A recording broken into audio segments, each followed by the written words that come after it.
A lot of times, or just in general, spirits, are constantly trying to work, on brothers' minds, especially the teachers, and brothers in general, sisters also, but mainly the men. The men are the main threat to this because the men are the teachers of this word and the next rulers under Yahweh Shai, under Yahweh Bashem Yahweh Shai, in the next kingdom to come.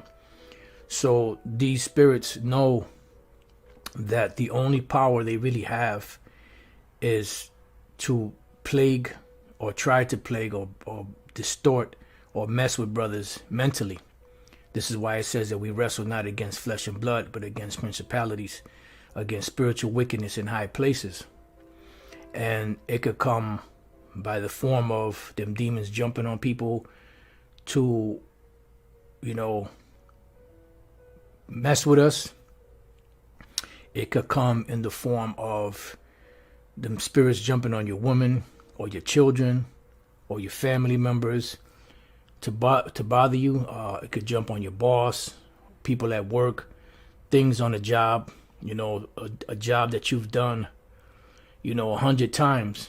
All of a sudden, that particular day, the job isn't going right. It's like you've done the thing 100 times. You're an expert at it, but for some reason, that particular day, no matter what you do, no matter how you do it, it just doesn't work. It also comes by way of dreams, which sometimes those dreams seem so vivid. It almost seems like a vision, but this is the deception of Satan. Remember, the scriptures say that Satan can transform himself into an angel of light. You may have dreams that that you might be an Edomite, or you might be a Moabite, or you might be a Hamite, or you might be an Elamite or Ishmaelite. And what it is them spirits constantly bombarding you. Now, this applies to all that are in the truth, but it also applies also to the Israelites, the Israelite foreigners, the ones that don't look like your typical Israelite, because that's even more fuel for the fire of these demons, or I got a little too much hair on my arm, or I might got a little too much hair on my legs, or I'm a little too light, and vice versa. Some brothers that are very dark, because you have these Israelites that say, well, you have to be a certain hue, because if you're too light, you're not an Israelite. If you're too dark, you're not an Israelite. So these are all them spirits, bombarding us on a regular. And obviously there's got to be a reason for it.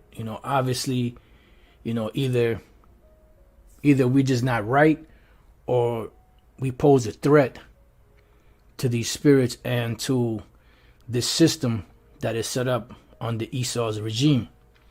Now, I have, like I said, a couple of precepts came to mind. I'm going to go through a few precepts, and Lord's will, this will be an edifying lesson. But this is something to keep in mind. Always remember that we were called into this. We didn't call ourselves into this. None of us can comfortably say that when we were growing up, you may have some brothers that may have had that in mind, but for the most part, I think I could comfortably say that none of us can say for certain that any of us would be teaching the Bible, breaking scriptures down, doing the things that we're doing today, because we all had goals, aspirations, dreams, things that we were trying to do, careers we were trying to get off the ground, whether or not they would have worked or not, that's another story. But the point is that we had another mindset when it came to this world and the way that things are going.